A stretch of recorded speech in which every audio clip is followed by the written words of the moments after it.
Siramɛ bɛɛ fa life tie la kan bɛɛ bɛ jafa ɔ life tie la kan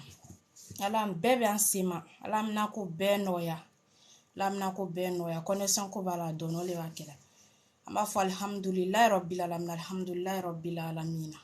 Allahu la ilaha illa huwal alhayyu alqayyum la ta'khuzuhu sinatun wala nawmun lahu ma fi samawati wa ma fil ard man zal ladzi yashfa'u indahu illa bi izni ya'lamu ma bayna aydihi wa ma khalfahum wala yutuna bi shay'in milin ilmi illa bima sha wa shi'a kursiyu samawati wal ard wala ya'uzuhu ifisuma wa huwa al-aliyyu al-azim ama fa alhamdulillah amina boka dofo ala ko la ala ko a tɛ se ka fɔ ka ban ani bi ala faamuya di an bɛɛ ma la faamuya di an bɛɛ la den ma an bɛna bɔ ka dɔ fɔ seri koɲa kan an bɛna dɔ fɔ seri koɲa kan ani bi seri kɛ ko faamuya ɲuman seri kɛ ko ɲuman ala o le d'a ma ka ala bato a bato ɲama ala seri kɛ ko ɲuman d'a ma bi dɛ parce que seri kɛɲa sayala seri kɛɲa sayala i bɛ dɔ le kamɛ ko n tɛ se ka seri kɛ ko seri tɛ siramɛya ye ko seri tɛ siramɛya ye ko ni dusukun ɲana dɔrɔn ko wa bannen ko seri tɛ siramɛya ye siramɛw seri ni dusukun ɲa le bɛ taa ni ɲɔgɔn ye dɛ ni dusukun ɲana ɲa o ɲa ma n'i ma seri a tɛ se ka ɲa ni serila ɲa o ɲa ma ni dusukun ma ɲa a tɛ se ka ɲa a fila le bɛ taa ni ɲɔgɔn ye mɛ bi an ɲa kuma sayala ni ko dɔ ma sisan ko fa karisa k'i wuri k'i bɛ seri a t'i bɛ juma le sɔrɔ k'a f'u ɲɛ a bɛ min sɔrɔ k'a f'u ɲɛ a b'a fɔ le ko ni ne ma seri ko ni ma seri ou bien ko ni kɔrɔla n bɛna seri k'ale tɛ se ka seri fɔ n'a kɔrɔla lɛ de bɛna siramɛ o tɛ jo ɲuman ye dɛ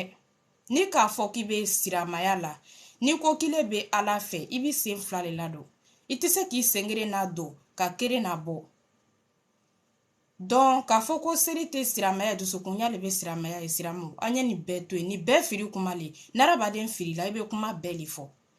sinon ni mɔgɔ mɔgɔ le ma seri kɛla k'a firi ye dɛ ni dusukun ma ɲa ni serila ni dusukun fana ma ɲa walahi a tɛ se ka ɲa dɛ siramɛw an y'an jija an ye seri kɛ a kɛɲa ma an kuti muhammed sallallahu alaihi wasallam cɛbani satɔ a satɔ kuma min tola da a ko a bɛ seri ko a salat donc siramɛw ne seri tun tɛ siramɛya ye cɛbani a satɔ tun tɛ nin fɔ dɛ a yɛrɛ tun tɛ na seri disi a yɛrɛ tun tɛ na seri an bɛ seri kɛ a kɛɲa ma k'a fɔ ko dusukun de b'a ɲa ye o dusukun t'a ɲa ye o walahi ni mɔgɔ ma seri kɛla kafiri ye ni ka kuma damina i bɛ dɔ le kamɛ bi fana i bɛ dɔ le kamɛ bi fana ni kɔ ko ni n kɔrɔ waati sela ale de mina n bɛna seri ni n kɔrɔla ou bien an bɛ taa nin na fɔlɔ ni n'an bɔla o la an bɛna seri siramɛw ninnu t'a ɲa ye dɛ ninnu t'a ɲa ye dɛ seitana k'o le fɔ ala ka seitana kunna gbɛya seitana ko ala ma ko ala ko ne k'a lɔn k'ile le bɛ ala ye mɛ ko ne kelen tɛna don jahanɛmɛ kɔnɔ dɛ ko n kelen tɛna don jahanɛmɛ kɔnɔ ko n bɛna tu fɛ le kɛ ko n'i y'a manto ninnu ko i y'a manto ninnu ko an camanba le bɛna don ko ne kelen tɛna don jahanɛmɛ kɔnɔ siramɛw o le b'a yira k'a fɔ ko depuis ala ka seitana kunna gbɛya lo min na seitana ale t'a fɛ ale kelen bɛ don jahanɛmɛ kɔnɔ a bɛ fɛ ani mɔgɔ tɔw le bɛ don a b'a n'o de la sisan ni k'an dusukun kɛrɛ k'a di ala ma walahi arijinɛ an hakili b'a susula arijinɛ ko la arijinɛ ka di fɔ ka tɛmɛ a tɛ se ka fɔ a ja tɛ se ka fɔ k'a ban ala ko ni don sala ni ma ɲuman kɛ k'a fɔ ko n bɛ kɔseri ko kuma t'a la n bɛ kɔseri ka na ɲɛ ka na n kɔfɛ depuis an n'u bilala diɲɛ nin kɔnɔ yan ala k'an n'u bila diɲɛ nin kɔnɔ yan an n'u delila k'a mɛn ko dɔ sara a banna ka kɔseri ya parce que n'i sala i tɛ se ka kɔseri le bere o y'a bannen ye n'i sala kɔseri ko kuma t'a la an b'o de fɔ ko ni saya mɛrɛkɛ fana kana k'i n'i lɔ i kunna ko asalamu aleykum fa karisa di fa karisa n'a nana salamu aleykum bila lo min na k'i n'i sɔrɔ hali n'a kana sɔrɔ k'i bɛ buwati le la n'a kana sɔrɔ k'i kun la ni b'i cɛ sen ne kan a tɛ taa saya mɛrɛkɛ t'a fɔ ko i lɔ n bɛ taa ka na ko parce que a n'a cɛ bɛ baro la tan tɛ saya mɛrɛkɛ buru ka arabaden kɔnɔ n'ala k'a ci ka ban n'ala k'a ci a n'a nana a b'a baara le kɛ disa bɛ taa a b'a baara le kɛ disa bɛ taa dɛ a tɛ nin su ka taa o ni be tala barakero la siseni ni folia metro premier ko ibe lo ka deuxième kono mais ni c'est américain nana lomna a te lo ka mo kono c'est américain me nyenge na ilo me bon nyenge na okumate c'est américain me jila dina akala na kira koson ni jila dina ibe ni ta okumata la c'est américain même aka mamso baraka nyini atoni bana baraka nyini na ibe ni ta okumate wallahi kabru makabani saya makabani ala ko fo ima mone bo ale alalo fo saya parce arabade ni sala mo le tena sakaba ki kosira tena ke ka fo ko salami ngawe ala jafama de ala jafama nga ko mnu ke jafama ni ka ko ke arabade na jien kono ya arabade mbe jafaima men ki amala ko ni mo mabarake ni mabarake disibeta ni tala ni sila ki amako nyuma mayi donna jafama ko kuma tala ni tala ni miye ni tala miye ibu le nye ni arabaden sala ibe kaburu kaneme arabadima ko ala John ki bina donner kaburu le kono 600 mais ni donna ne kaburu ni kono I ka fe miye kaburu ni kono ini ole sila ya ini ole sila kaburu kono ya wallahi anye barake ya ni londo de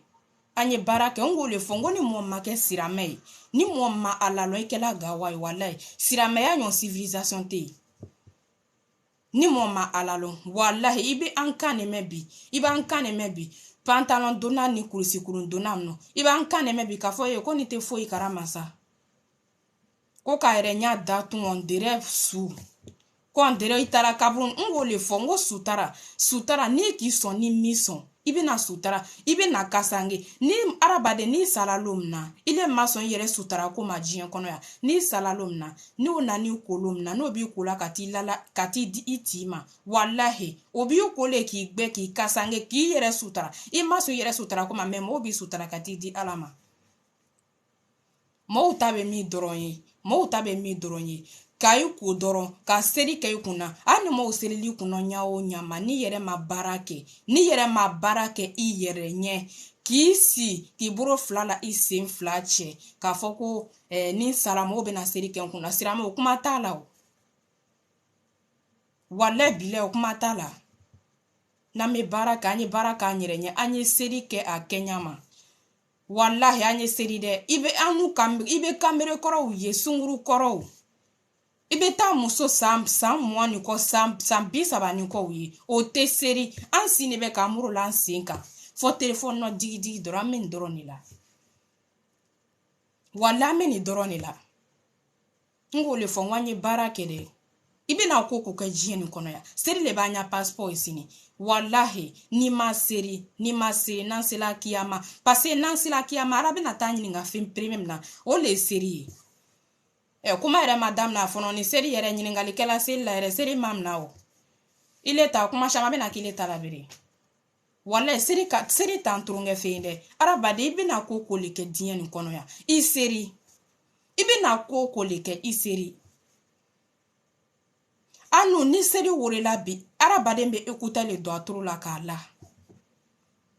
ibe dolle kame ko ko sirame ani mano de ko aka gberen katimi ko seri ni koni ko mena beto ko ni lanzara sila ko mena beke nyon fe inna lillahi wa inna ilaihi rajiun ki baseri ko maki la sunolo la ka sunola na do bola kenema naka muso mani mi abe bolla ko fambe mademoiselle la sunguru nyini oba donno me seri o tekela kenyama ngole fongo ni muso le maire sutara ne kuma kante ala ko ni muso le maire sutara fo kile sa ile mi yere sutara wallahi ko muso nyate lali ala rijineka ko le ala te ya faima ko sutara jagu ya le fo se le be sutara yi fo ki yere sutara le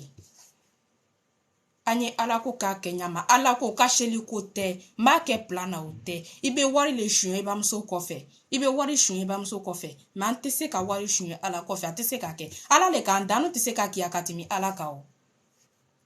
ala ko le fo kwa le ala ka sunwana fo katimi aka sunwana momi ki le dan o ile be ki akatimi o ka o tese ka ke o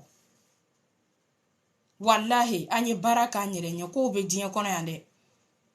wallahi mo wa kuma do be jeni kono ya ibe a cheni muso kani me ko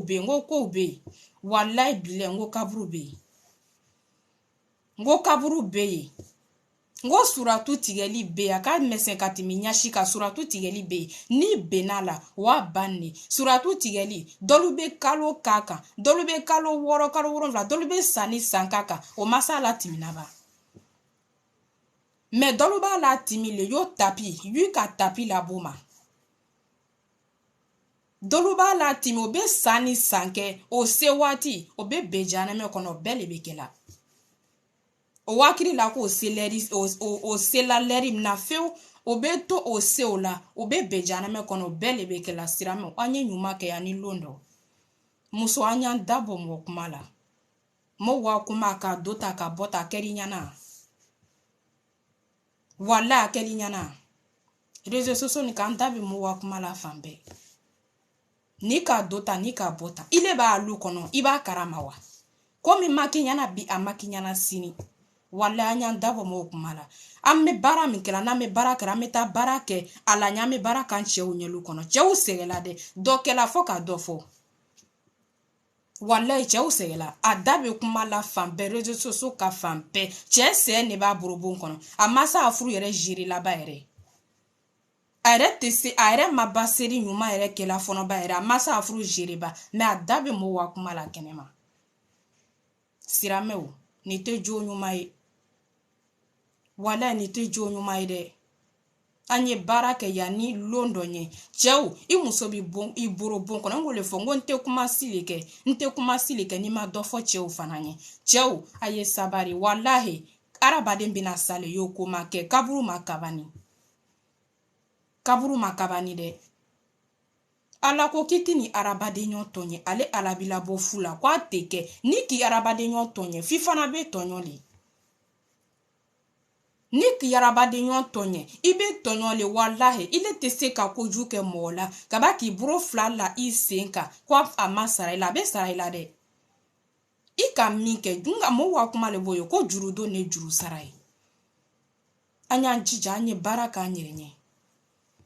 wallahi ni mo sirila wallahi ita ye na ngole fongo sirame obede meno be sela o dabi mo kuma la robe nkanto lumade sirame nyuma obe wallahi sirame nyuma obe amena koko ke jin kono ya anye seri wallahi anye seri ko ni nte sige kuma ni fola anye seri ke akenya manya dusukun gbe ni sela ni dusukun manya tenya de ni dusukun fana nyana ni maseri sirama tebe don mo wa kuma ni ko me seri me fenge ani maseri o te fuye wallahi abe ko de wallahi abe ko an sela be an dusukun manya nanga me ko fenge fakari saka here soro fo meta labona ka brifani ka nyere ka telma nga me mo wa kuma la ko rankin ba dusukuna o dusuka se be ni ka faga ile ko kite fe ki arabade ya I arabade nyo a here ye ko tebe ile ma alatini le talanya o alatini le talanya de ibe arabade ne kame bi ni ko do masiseni ko faka sa kite seriba iba kanema bi ikana juger ngole fongo juger ni mo kwima ki kana juger wala fa yon ko ne ti juger ne be tien le funye ni mane tame ni sala ibe tamere ke utame wallahi nama arabade nyo utame anan sala meta mere ke utame kaburu kono niki dabla arako kuma lelo arabade nyabi ko fakar sa iti seriwa fakar sa iti sundowa anka ne boye bibi ka fomo uma ki kana juger wallahi ibe mo mani ki kana juger de iya here abe makachien le funye pasera bade bena sale yoko make ini mo be baro ke biya ni soma iba mekwati sala nikela muso do ere ka ne wure ko ami ko ni muso to be kuma la kunu ko ni muso ko ni na tanti to be kuma la kunu ko mem barala ka muso sane ka muso ka yo kunguro wuri to abe ngure la abe yere la ko ni na tanti to be kuma la sisen ala ijo kere o to be kuma la lula dan kere na o to be kuma la en même temps pota o barala ka tige muso torola pota o barala passa ale to be Europe a tanti to be Afrique li pota u barala ka tige pota bu tige ne aka wari ka kunko ka fenge ka woreli ke so o kwa maki tanti kwa metala na emoglilan ka muso ke yo fato muso abe ngori la ngo abe yere la ngo sirameya doron arabadi ante fuile bi anda doron ne kadi wallahi ante fuile bo doron iban kane me bi ko ni ne kuma na lo kono ko mo te ka kuma ngo mo be ka kuma wallahi ni ma barake ki si ko mo te ni ne kuma na mo te ka kuma afo atinya ko mo be ni sa mereke nana chua kalumna wallahi sa mereke no kuma na fe atisi kalamna ni sa mereke kuma na fe wallahi atisi kalamna anyan sabari amena ko kuke ablay kuna sirama nyuma ni ka ablay kuna doron ko alabe ko dobe ite soma mo wa kuma le boye ko sirame ujo le chieni bi sirame ujo le chieni ngo sirame nyuma ulete suno wallahi sirame nyuma wallahi anu nani sindo isinka ibi lole naka sena ulele na ibeti ya sirala sirame muso ambe chena bi andabe mo wa kuma la fambe anyan sabari narabadin sala kito korofo laite alayede wallahi ite alayinyala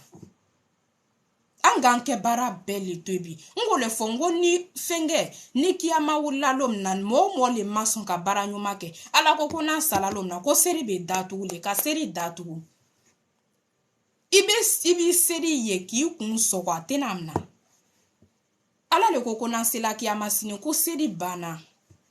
nyuma ya bana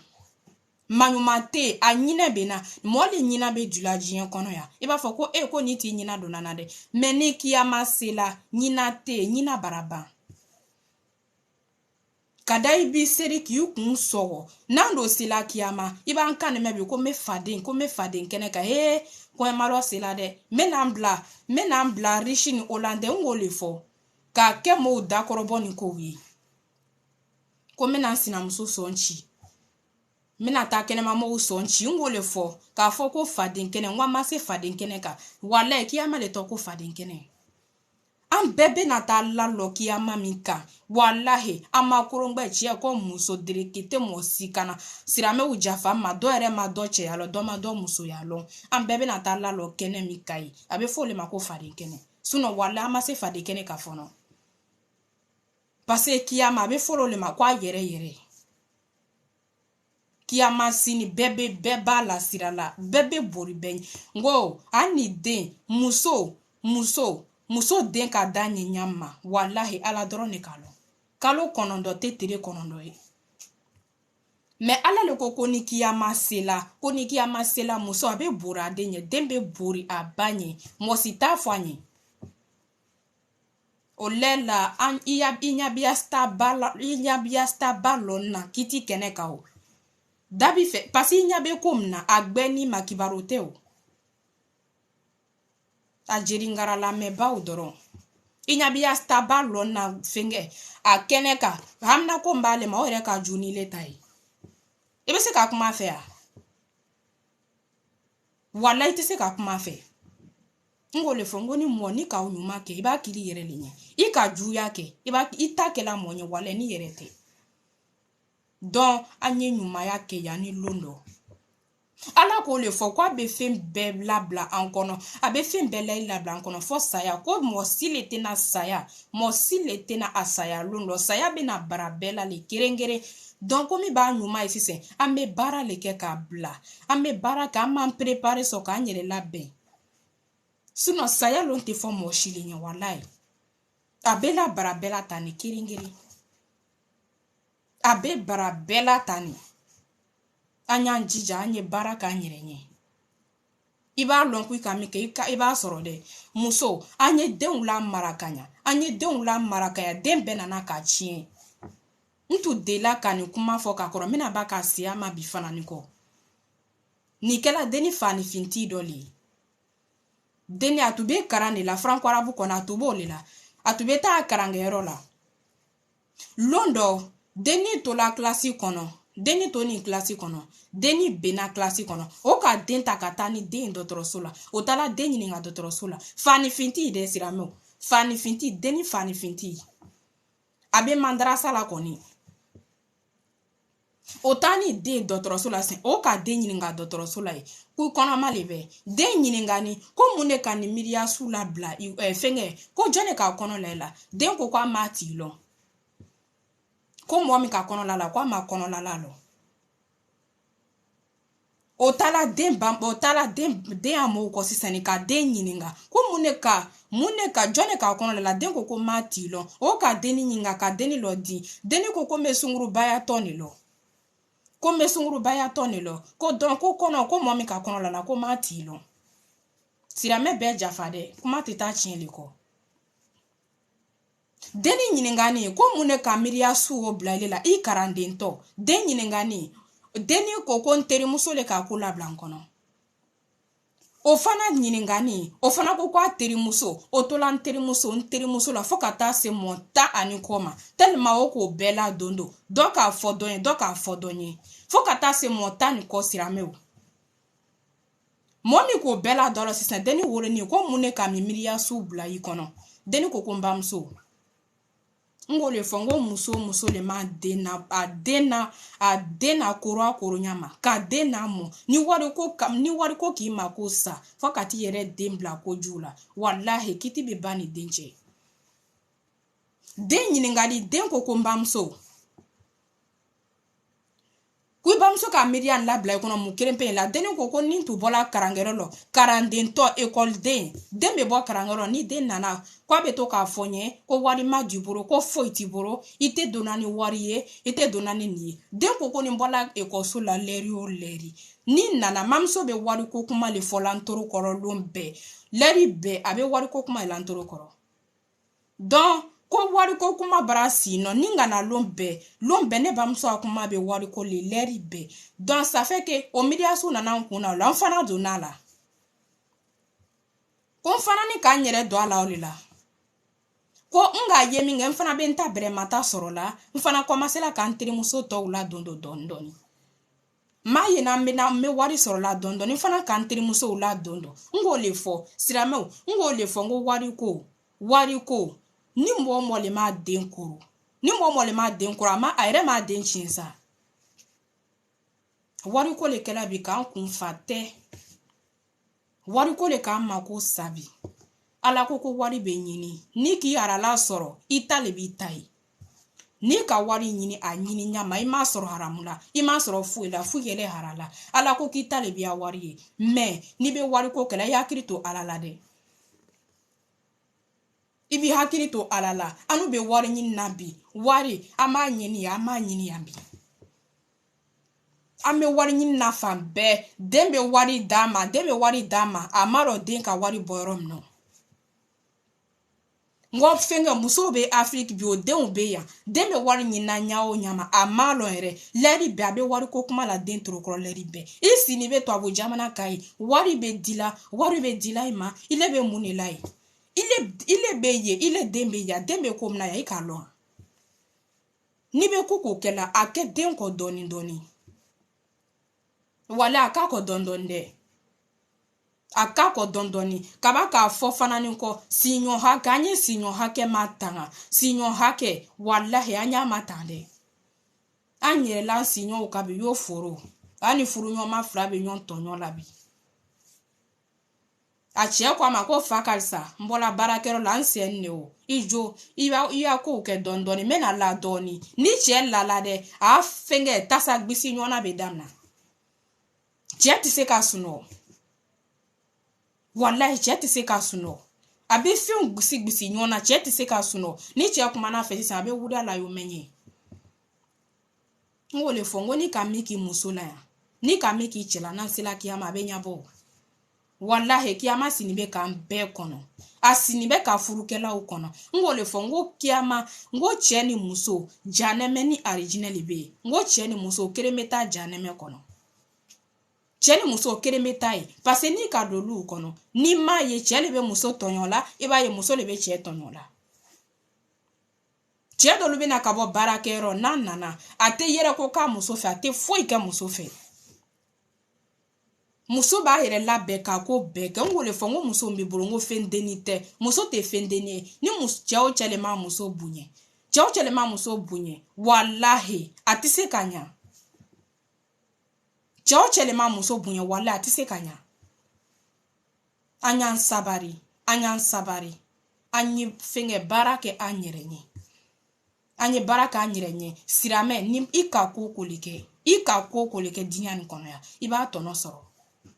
N ko le fɔ n ko an ɲa tɛ mansabaw la bi yan. Mansaba minnu sini bɛ an t'o tɔ mɛna bi yan. Karamɔgɔba ninnu foyi ma kɛ dɛ, o baw le ɲana o.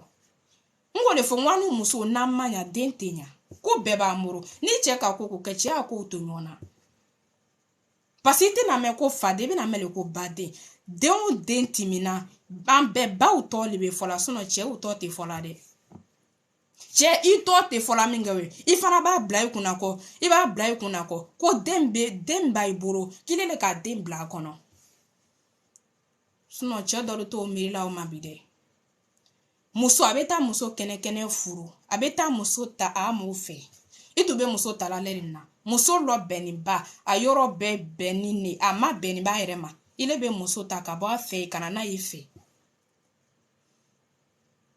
Ile bɛ muso ta ka bɔ ni muso y'a fɛ, ka na n'a ye fɛ. N'ile nana muso ye i fɛ sisan, ni muso ka den kelen sɔrɔ, ka den 2 sɔrɔ, ka taa se den 3, ni muso ka den sɔrɔ dan na. I b'a y'a fɔra sisan dɛ, alala i cɛ juyala sisan dɛ, i cɛ juyala sisan dɛ. Muso cɛ juyala a ta lɛri i kɔ ka na n'a ye. I b'a lɔ ko i fɛngɛ muso kɛla ɲɛ o ɲama bi, i nɔ le dɛ. Muso cɛ juyala bi, i nɔ le dɛ. Muso an y'an seniya fana ni, i bɛ muso dɔlu ye, den 3 bɛ muso dɔlu bolo, mais ni ma don walu kɔnɔ k'a ye, i tɛ la la. Tellement boro b'o yɛrɛ la. Den bɛ dɔlu boro bi, ni yɛrɛ ma ko ɲaɲini yɛrɛ, i yɛrɛ b'a fɔ le ko den t'a bolo, tellement muso a boro b'a yɛrɛ la le. Cɛw bɛ bɔ baarakɛyɔrɔ la ka na, musow ma foyi kɛ. Kusi min bɛ den na, bokasa ni fɛnw bɛ den fɛ, a ma foyi le kɛ, portable dɔrɔn. Portable dɔrɔn sini bɛ portable ka weleli ba la, allo, a cɛ k'i ba la le dɛ. A cɛ k'a fɔ ko a t'a fɛ, bari i ta juma le b'o la. A bɛ to Europe ani Africain bɛ ani fɛngɛ ani Afrique bɛ kuma la, o bɛ ɲɔgɔn kɔrɔfɔ la dɔrɔn. Seli bɛ na ka wele k'a timi. I b'a wele k'a sɛgɛ, tellement kɔrɔfɔli jala yɛrɛ tɛ weleli kan yɛrɛ mɛnna yɛrɛ. Siramɛw, an ye sabari. Wallahi saya b'an kɔ. Saya b'an kɔ dɛ. Kɔrɔfɔli n ko le fɔ n ko an n'u musow, wallahi an n'u musow n'an ma sabari k'an da bɔ mɔgɔ kuma la, an n'u tɛ ala ye. I bɛ taa shama ye, ne yɛrɛ muso le, i bɛ taa shama ye, an y'a kɔrɔfɔli, an da bɛ mɔgɔ kuma la fan bɛɛ. Akili ɲana, ni le bɛ n dabali ban. Réseaux sociaux ni kapota bɛ bɛɛ bolo tout. Dɔ a kuma la, an y'a artiste ba, i ta mun b'o la, i b'a alu kɔnɔ wa? I ta alu kɔnɔ foyi ko timina, ile tun bɛ yan. Wallahi, i bɛ mɔgɔ defana diɲɛ nin kɔnɔ yan, i bɛ mɔgɔ defana, ile bɛ ma ka dɔn defan, dɔn ni jo ta, dɔn ni jo ye, ile de ko k'o jo tɛ, a dɔn makile ɲana, n'i sala i b'a lɔ k'i bɛ lawuri dɛ. Wallahi, i b'a lɔ k'i bɛ lawuri. Non, ni le jo ye, ni le jo tɛ. I de b'a fɔ la min ma nin k'o jo tɛ, alors k'a jo le bɛ, ko min ma k'i ɲana foyi, a ma k'i ɲana mo wa ko kɛlɛ i tun tɛ yen. Parce que mɔgɔw bɔla ka kuma, i lɔn fana bɛ bɔ ka kuma. I b'a lɔ k'i bɛ lawuri dɛ, wallahi, ka dɔ fɔ dɔ ɲɛ, réseaux sociaux sanfɛ, nin sanfɛ, k'a fɔ i facɛ ye, k'a fɔ i bamuso a don makile ɲana, parce que o k'a fɔ k'a bɛ ta dɔrɔn. Wallahi, an n'an kuti Muhammad sallallahu alaihi wa sallam muso via la. N ko le fɔ n ko siramɛw, an ye sabari, mo wa kuma, ni mo wa kuma nana, i da ma du yɛrɛ la. Parce que hakɛ ta ka di fɔ ka timi. Ala le ko ɲuman keren, a bɛ sara la 10, jurumu keren, a bɛ sara la keren. Mais siramɛw, jurumu keren bɛ sara tellement ala bɛ ɲinana fɔ ka timi. Ɲuman keren bɛ sara la 10 ni. Jurumu keren, mais tellement que an y'a kojugu ka siya, i bɛ taa tɛrɛnɛ i yɛrɛ la kaburu kɔnɔ, i ma ɲuman kɛ. Siramɛw, ala ka na sini min sa. Ni mɔgɔ donna kaburu kɔnɔ, et puis mɛrɛkɛw b'a f'u ɲɛ k'i ta yɔrɔ le bɛ nin, tasuma bɛ ɲɛkɔrɔ siramɛw, i bɛ kasi k'i ɲaji ban. ibe nebo ka neba ka jeri bo ka jeri ba ibi boro nyimi ka ba nimisa ko juya fe ibe nimisa fo ka nimisa men ile taro ira la na kela regine ku fa kare sa ile taro le beni wala ile rebe pressé ntube munne do nyina diyan kono wentu masaba ntube mu kere ne nyina diyan kono ni ame diyan ni kono abi ni kene be bosu be ko kene be bosu be ko ibe wari nyini na suni tere wari nyini yere te ko juye sa me ito wari nyini na ibe ala lon ibe abla kuna ko ala ole kila na dukuro ni kaya ala ko le fo ko ale ala te foari fe wari nyini o force le o parce fi be wari nyini ki i musaraka ke me ni mo le ma baraka ki bro la ise flache so ma ka telephone ta allo adoni meta lo ni beta te fui ke asinde ka bro flana sen flala nyonka anda ameso doroni la ala ko kwale te foari fe mo be baraka ale arabo le fe ibe to bara o la de iba bla ikuna ko alabe mais ni le be bara la ile be wari soro la ni le masi tili lo ni tie sirama wa chiena tise kanyao wallahi tise kanya ngoni kela sunguru ndo le fana sunguru ni ala ka chedama aka chesoro ni a marajilu na siseni otala deni kun labe kwa fila o seni ye kumala suru nya bro ma o seni o ka deni labe deni ko kwa te meshido kwa te shonila ko be amaki te simple kana na ilu kono deni bani deni maki la feu deni seni ilu kono sisani deni ko ma ko ne rebe rom nani ko ma fari yere seriba ko mina ta seri he ajiendo kono ya ni ko koro ko mina ta seri bebe wurila mokoroba uyere o ba fole ko he kule be na sirama ya nya iranu la ile be na ibe jama yorobe ibe mo yorobe mi be do fuima ile be na sirama ya nya iranu la bita kere ni te fo ikesa ikana seri bisa amna ti malo longbare bi aseri uke deni ko muso ko lelo ko depinde to la boni kono ya ko ala la seri juru matone la lonkere ko ala ka chie no ya nya wati na ala juru be na tone la ala ko teke ko animeta reta li la finge ko meta reta lila ko mene be seri ya ni meta o keni be commencer la ka kuma jama deni ma fan be o be commencer la ka jama deni ma deni tala aseri ke de o te ka me o te deni yena bola donc ko ma wala ko ko fakarisa ko deni be seri lumbe me bitani ko bita seri brajenya dole tala siseni kata deni ma gusi fakarisa o tala deni yerema deni ja deni sala wallahi ja deni salali neko deni tanya anyana ba amanya parce que ni deni tumase se na tu sara na juruye atu kala kungo ya gbere le ko ngole fo ni bina ko ke jine kono ya iseri doron me befula mo kan la me befula deni tanya nyala ba amanya wallahi anga na tronge ala ko nade ite ala ina ne amakuni bebem ibe ko juke wallahi ni ka ko juke ibam so le bena kana fu mafaka isa isabari mo le be boka na fu maki sabari ala teji mo shilinyi kada ibe kunyuma ke kada ibe juma ke ala ko kwa le teji mo shilinyi kana fu mo sile maki sabari ni do sala ibe ta soroi ala makuni ba bambe ko na kaburu makabani katimi fembeka wallahi kaburu makabani de nan sala ni bebo ni beta ni tala siseni iyere kani lanne ini bebo ila kata ini beba kana duila kotuni ni doni la siseni ile lani be suno ilani be du koro yoro be fin ne binyana yoro be fini ibi wuri la sisa ni ibi lanne be to iba fo ko ko nere tu sela ko na kundimi mitu be na ko na kundimi bana ko fari betu be ndimna ko na fari dimi bana sa ibi ni kuna wuri lerim na ko ibi na wuri kasi ikumbe chika brula orola ibe commencer ka hami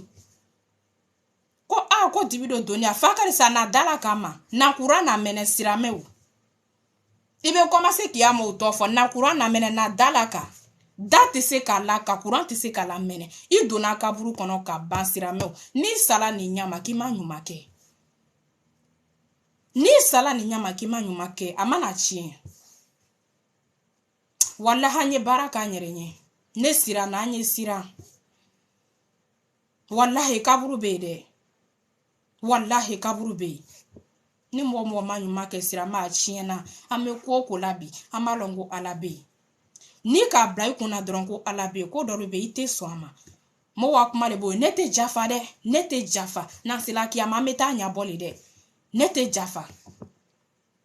Tellement dolu jamane no dona lukono mo bebe joro dana kwa nana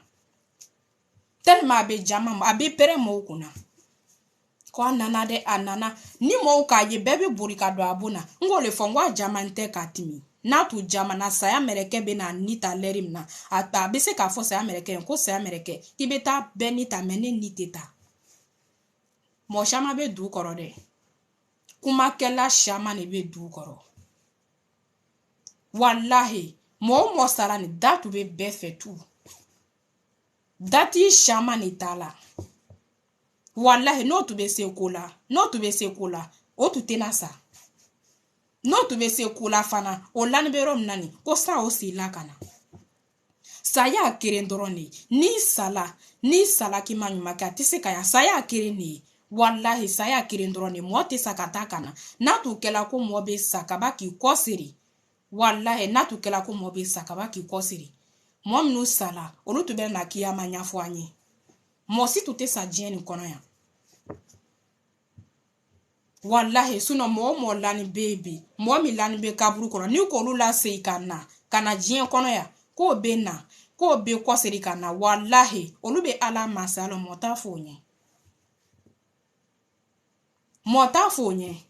Mom no sarabe luka ala masalo ka timi fembeka ngoni mo sala ni mo nana sedi ke sukuna ibe sule lani iba kame ko nebi ko ne ka ala masalo ka timi fembeka ni mo ko kwa la wakubar no ga la wakubar fa kuna romna ibe sulani ye ka fo kwa mami ko ne le ka ala masalo bi